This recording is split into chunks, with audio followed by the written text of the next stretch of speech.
Hello, and welcome back to another episode of Critical Reactions with your host, Bryan.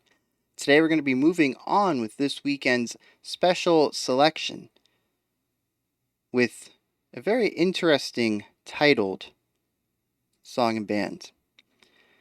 Thoughts of Decay has specially requested Disillusion, the song Back to Times of Splendor.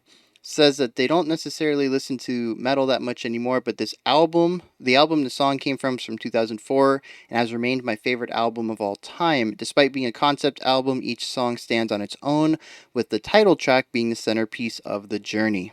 Thanks for all you do, and I hope your time off went well. That was quite some time ago. I think that was back in August. So we're slowly getting through these requests. So Disillusion, Back to Times of Splendor. Combined those two ideas, it kind of makes that the sort of memories or return to this time of splendor may be a disillusion, but that's just what I'm reading into it as a first time reaction. I don't know how much the two have to do with each other, being that this is a concept album. This might actually be returning to the times of splendor, either mentally through memories or physically actually returning to the time through some sort of time machine. I don't know. Let's get to this though. Disillusion.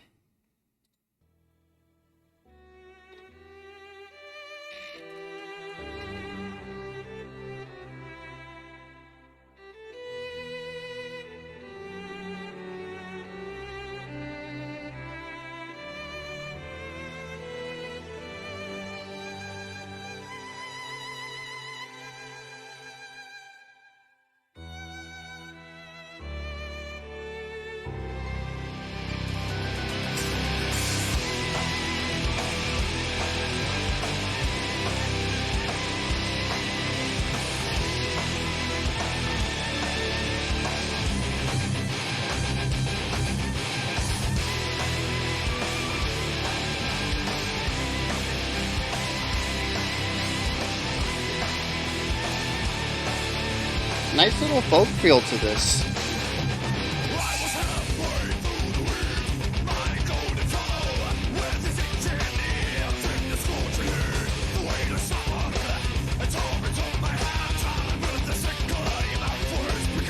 That guitar part is very sharp and harsh.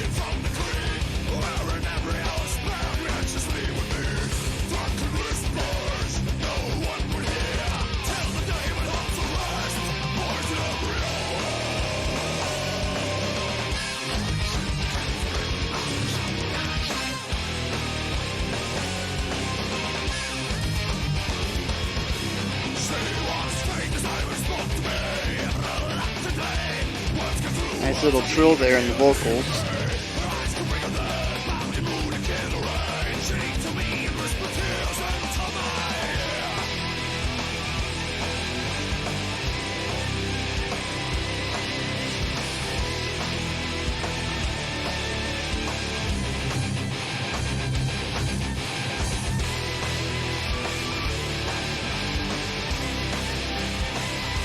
I do wish that violin was just a tad bit more prominent.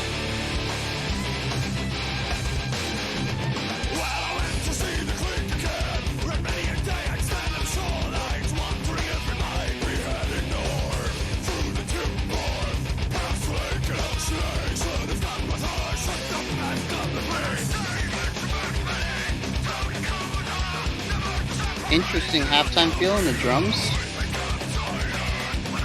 Oh, sorry, double time.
is a real nice break right here. We've had a lot of just raw energy up to this point.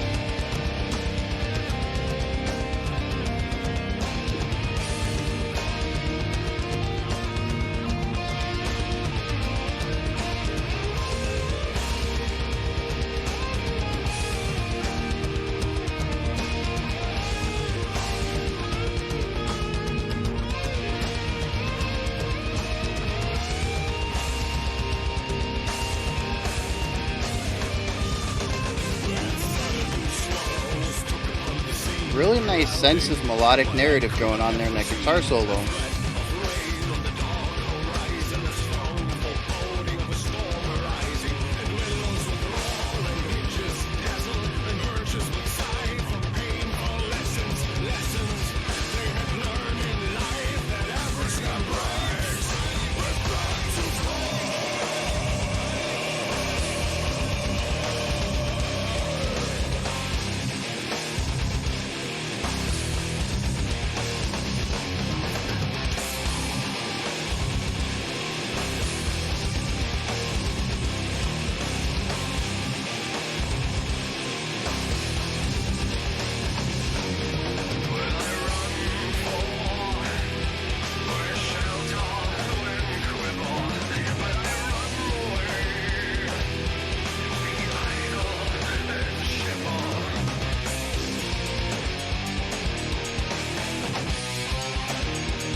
That last section had a lot of ride cymbal, like right in the top of the bell being hit. Really nice. It cuts through a lot of the bass that was going on.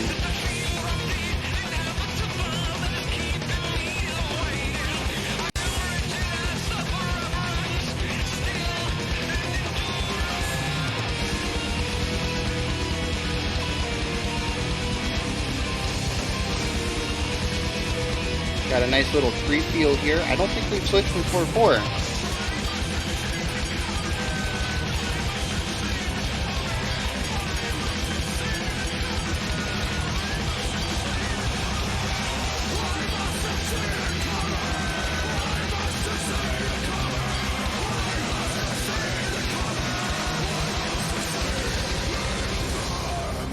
Yeah, we were still in 4, but they were just playing around with triplets, putting them in the lead a lot.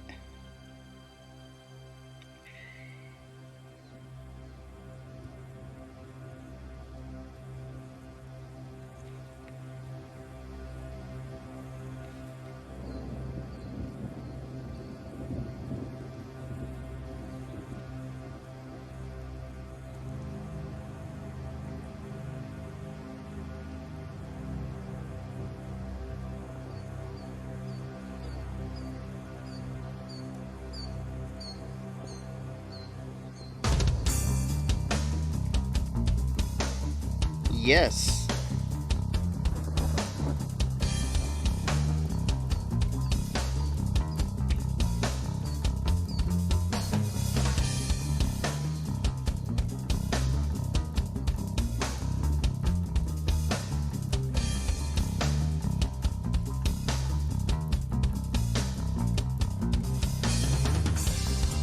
Are there 2 basses?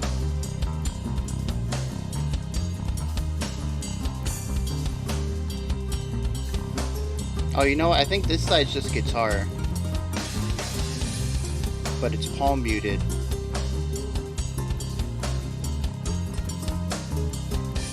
We got 2 guitars going on right now, doing some counterpoint.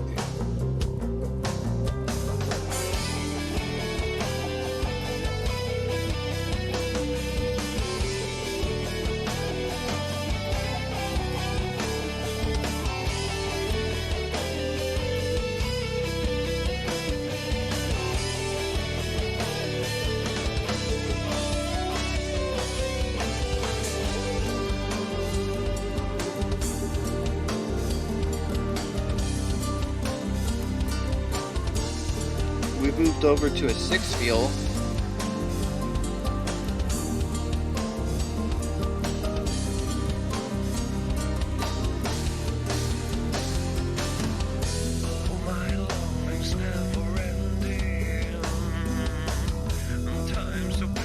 It's got a nice little 2-pulse feel, or 2-pulse going on against the 6/8.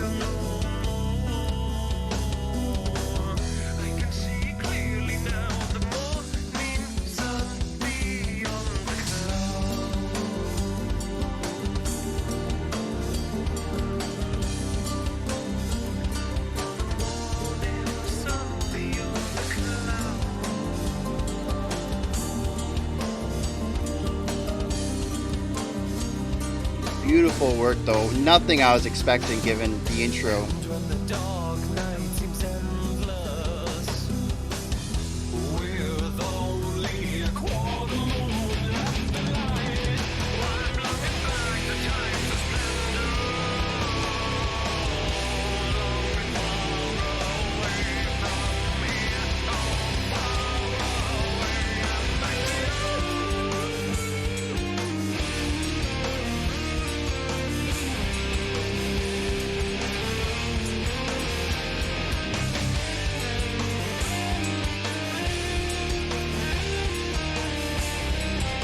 I really love how the drummer is not emphasizing the downbeats too much other than the bass kick.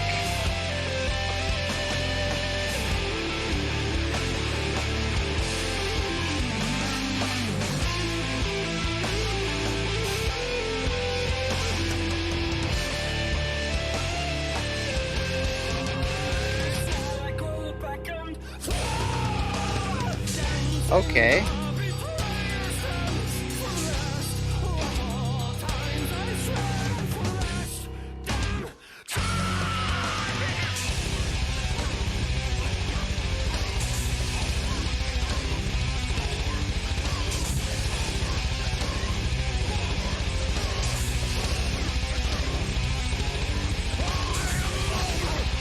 Getting kind of an old school System of a Down feel.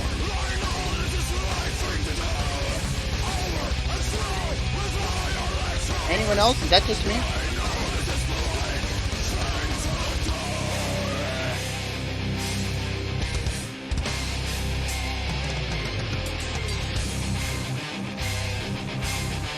Nice little stingers there with the strings.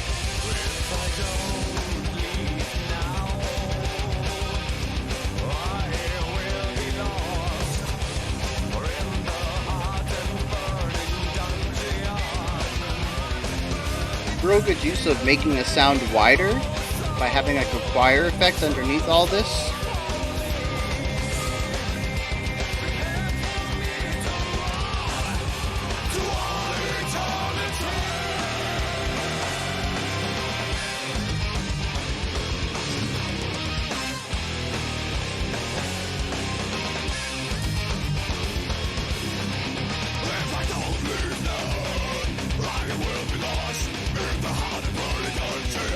Alright, now we're back to what we had at the beginning.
They do a very good job of using the same idea and slightly tweaking it so that it doesn't seem old when they reuse it repeatedly.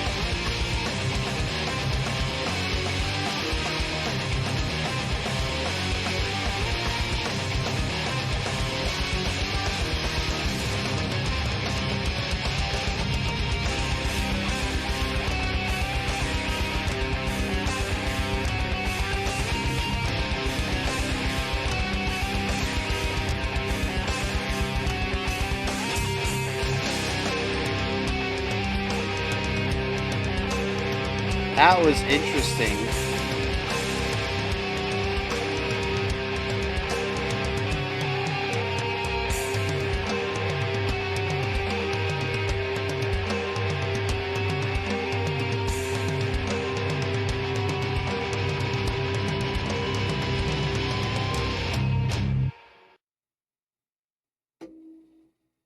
Hmm. All right.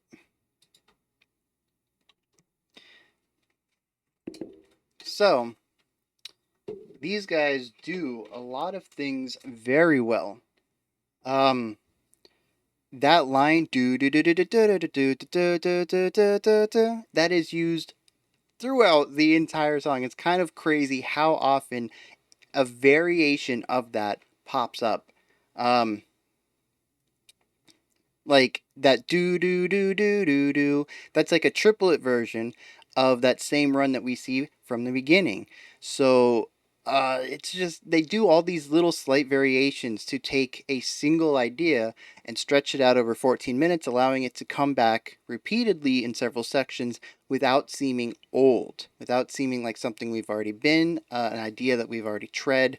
Um, it's very interesting how often they pull that out. I would not be surprised if this entire song, other than the middle part, which was hugely melodic, there's a lot of really cool things going on in there with moving parts. But as far as the riff based portions, the more heavier aspects of the song, it would not surprise me to find that the guitar really only played three or four different riffs and had several variations on each of them to kind of guide them through these sections. And it's not even just the guitar work. We see variations in the bass, in the drums. The drum can change from halftime to double time to regular time, but running with a triplet like a 6/8 feel. And those little rhythmic changes change the way that we perceive that guitar riff because the context has changed.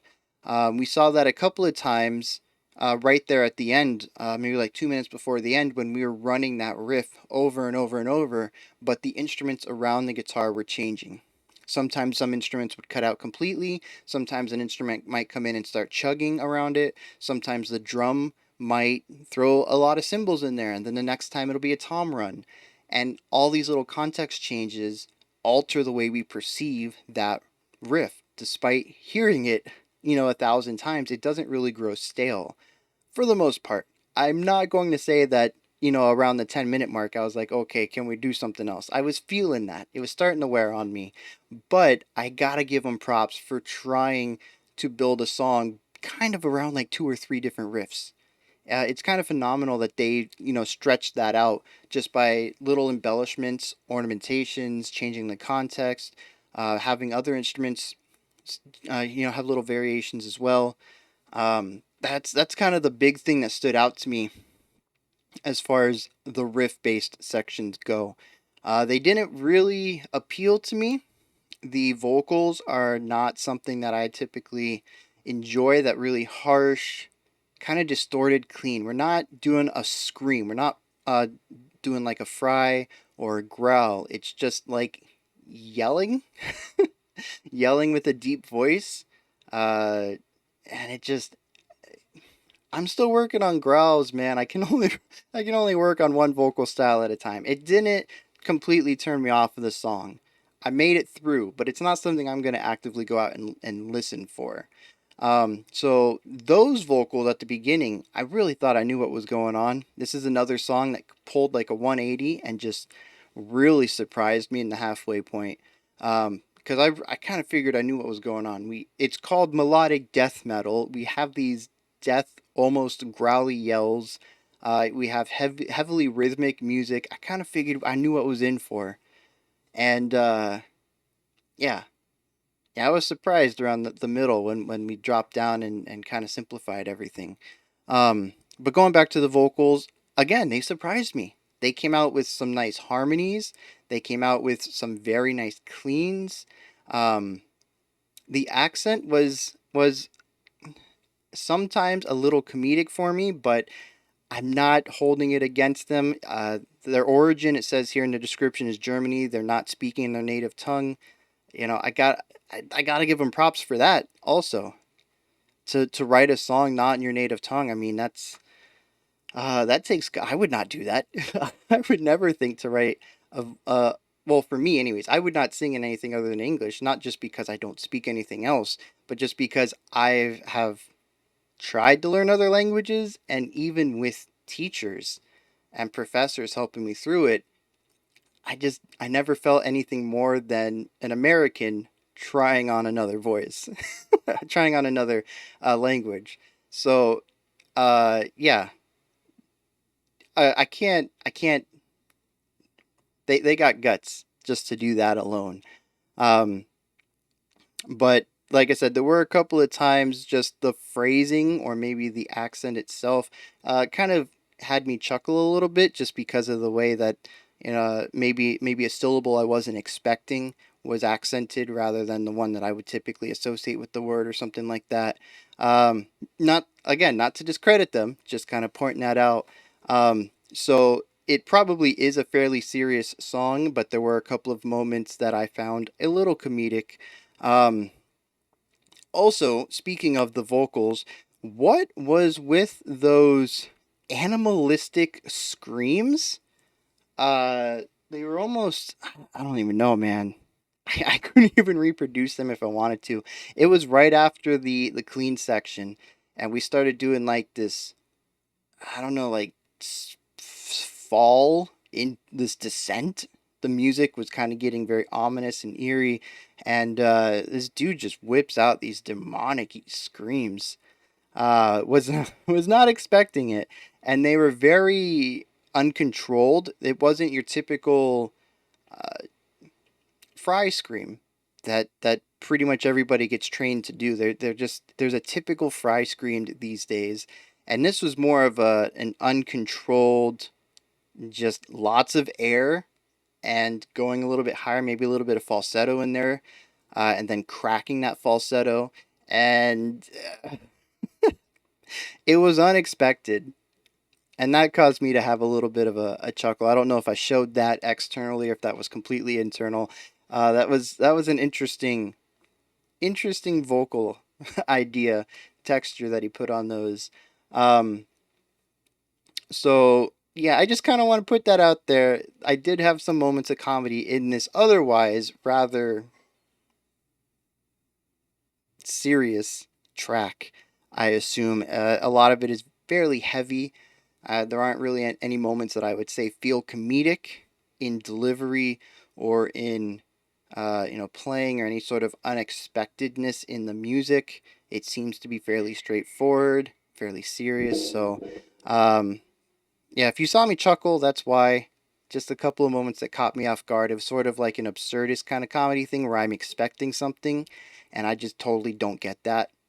And it probably wasn't intentional on their part, but it's still a little comedic for me. Um, I mentioned the riffs, like I said, they work well, and I really have to applaud their idea to kind of keep, a few sets or a few riffs and kind of recycle them throughout the song with different context or maybe little embellishments. But the part that really stood out to me is the melodic section. I thought it was gorgeous. I wish more of the song was like that. I know that wishing would not happen if the whole song was like this. I'd be like, okay, that was good. I enjoyed the melodic aspect, but that's it. And part of that impact to make me say like, yeah, that was fantastic. I want more of that is because of the context. It came uh after and before. It was kind of bookended with these heavier sections, and it creates this sort of relief. There's extra emotional attachment to these sections because instead of just being okay, that was a calm song, I enjoyed that, it's I have this calm pocket in the chaos. And that comes with the ideas of sort of relief and a place to breathe and a sort of calm amidst the storm. And you don't get that when the whole song is highly melodic or calm or peaceful or like that. It has to be in context of heavier aspects. So even though I'm not as big of a fan of the death metal sections, the middle would not have worked without it. I think they did a really good job creating that flow and idea. I don't know if that was completely intentional, if they wrote the melodic part and they were like, we want this to have more punch. Let's put some, death metal around it. But it works very well in that context. It gets more of an emotional impact because of the harsher elements around it. But the melodies in there, their melodic narration, the flow of their melodies, the counterpoint going on, all of it was gorgeous. It was a moment for the drums to shine. It was so good. So good. Oh man, like I said, I wish the whole song had been like that, but it would have lessened its impact. Too much of a good thing, you know. Um, I do want to talk about the mix real quick though. I don't know, it could be this is not an official uploader, so I don't. This it says the bit rate is 864 kilobits per second. I'm guessing it's the upload, unfortunately, but the mix sounded weird. Um, the violin at the beginning was heavily muted compared to everything going around it. I really had to focus in on it. I got used to the vocals, but at the beginning I felt that they were hidden in the mix as well. I don't know if it's just that it was fixed over time or I acclimated to the way that the mix was and started to be able to pull it out easier. But the whole mix just seemed kind of weird. The drums were at the front of the mix. I've only mentioned this one other time, and it was strange there too. It's kind of strange here. I don't understand. I don't know if this is just a normal thing for death metal. I don't remember what the other band was that did it. I don't remember if they were. I remember they were a heavier band. Um, but it's just drums. They need to be prominent in the mix, as far as I'm concerned. You need to be able to hear them. They can't be muddied. They can't be hidden, but they can't be front and center either. And maybe that's just my affinity towards melody and harmony rather than rhythmic elements. I don't like my drums that far in the mix, especially when they're hiding other things. I think that's the thing that really gets me about it is that the vocals and the violin, a lot of the orchestral string aspects were very very hard to hear. Um, Even some of the softer guitar parts, the bass, a lot of this was just buried. I feel like I lost a lot of the nuance and context in this listen. Now, again, this could not be how the song actually sounds on the vinyl, on the CD. It could just be an issue with this YouTube video. But it was very difficult for me to pick things out, and I do think it lessened my appreciation for the song on this first listen. I am probably going to find another version of this, but I don't know. I'm looking and I don't, not in the recommends. There is not an official one in the recommends at least. So that's a little disappointing. But with all that said, I do enjoy it for what it is and I adore the middle part. And like I said, it could not exist as well as it did without the aspects I was not as fond of. So as a whole, I think the art really comes together. It does a good job of what it set out to do. And like I said, I have to give him props for singing in a non native tongue, and I gotta give him props for reusing a couple of riffs for a 15-minute song. Both of those take guts, and they pulled them off very well. This is where you guys come in, though. Hit me up, let me know what you thought of Disillusion, Back to Times of Splendor, the title track off of that 2007 album. All right. Let me know if you think I'm wrong, if you think I'm right, if you enjoyed the heavier parts and wasn't too fond of the melodic aspects. Just let me know. Hit me up. Tell me your thoughts. There's also a description box above the comments section if you'd like to check out any adjacent links, such as a link to the Patreon, which is how you can join the Discord or vote on future bands. It also has links to blocked videos, as well as my Twitter, if you'd like to see what I'm talking about on the side. Stuff I don't have time for in this, in the videos. Maybe they don't line up with what I'm talking about, but I still want to, talk about them. Some other songs I found out, bands I found out, stuff like that. Um, all those links, though, in the description. There's a like, a subscribe, and a bell button. All three of those things help out the channel immensely. YouTube algorithm, blah, blah, blah. And if you want notifications about what I'm doing, maybe you enjoy my videos and you'd like to get sent notifications. Hey, Critical Reactions just dropped a new one. You should check it out. Those are the 3 buttons you need to hit to go about doing that. Alright, I'll be back tomorrow. I said in the last 2 videos that I'd be back tomorrow with Special Selection Week, and I was wrong. It happens a little too often, maybe. I am human. But next week is Bryan's favorites. It's going to be our 52nd week of doing this. Technically, the 1-year anniversary was back on November 5th, November 6th. That was the 1-year anniversary of the channel, but I've taken a couple of breaks over the last year. I took one for Christmas break. I took one in August when my father passed. So the 52 weeks did not line up with the actual 1-year anniversary date. But so we're going to do a little celebration here. We're going to look back at 5 of my favorite bands from the last year. Maybe we didn't get a chance to touch on them again. And we're going to give them all second looks. Stuff that I really enjoyed and really wanted to get back to, but just haven't yet. So a little way to celebrate, what we've done over the last year. I'm pretty excited about it. The week after, though, will be the December Special Selection Week. Alright, that wraps this one up. I'll be back tomorrow, 5 p.m. Eastern Standard Time, 10 p.m. UTC, with some of those Bryan's favorites.